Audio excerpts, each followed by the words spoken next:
राधे। जय श्री कृष्णा। आज निर्जला एकादशी है।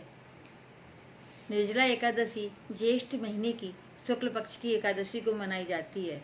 इसे भीमसेनी एकादशी भी कहते हैं, क्योंकि वेद व्यास की आज्ञानुसार भीमसेन जी ने इसे धारण किया था।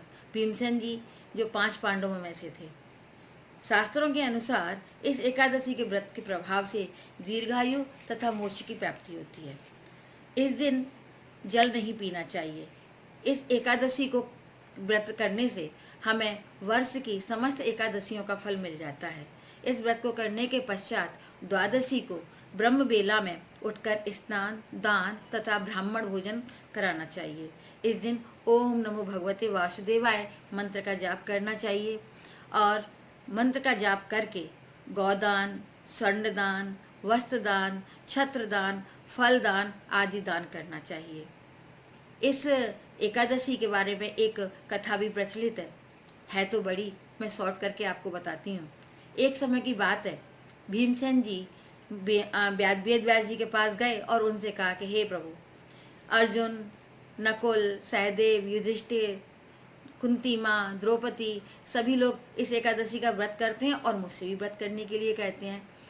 तो वो बोलते हैं इस व्रत को करने से स्वर्ग की प्राप्ति होगी और मुझसे तो भूख सहन नहीं होती, मैं क्या करूं? प्रभु मुझे ऐसा उपाय बताओ कि मैं छोटा सा कोई उपाय करके प्रभु को प्रसन्न कर लूं और मोक्ष की प्राप्ति कर लूं। तो वेद व्यास जी को हंसी आई। उन्होंने कहा, हे वक्रोधर, अगर आपको स्वर्गलोक प्यारा है, मोक्ष तुम्हें चाहिए, नरक लोक नहीं जाना है आपको, तो आपको एकादशी का व्रत तो करना ही पड़ेगा।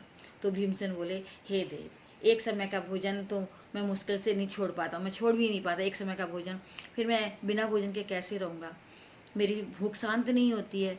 आप कृपा करके मुझे एक ऐसा व्रत बतला दो जिसको करने मात्र से मेरा कल्याण हो जाए, मैं उसे अवश्य कर लूँगा, किसी भी तरह से करूँगा। तो बोले, हे भद्र, ज्येष्ठ शुक्ल की एकादशी को निर्जला व्रत कीजिए और स्नान आचमन में जल का ग्रहण जो कर सकते हैं, अन्न बिल्कुल नहीं। अन्नाहार लेने से व्रत जो है खंडित हो जाता है। तुम भोजन जीवन पर्यंत इस व्रत का पालन करोगे, इससे तुम्हारे पूर्व कृत यानी पूर्व जन्म के जो एकादशी में अन्न खाते हैं ना, उसका जो पाप लगता है वो भी सारा पाप नष्ट हो जाएगा। तो उनकी आज्ञा अनुसार भीमसेन जी ने बड़े साहस के साथ, बड़ी हिम्मत करके निर्जला एकादशी का व्रत किया। पूरे दिन निर्जला एकादशी का व्रत किया। अगले दिन द्वादशी की रात्रि में और प्रातः होते होते वो मूर्छित होकर गिर गए।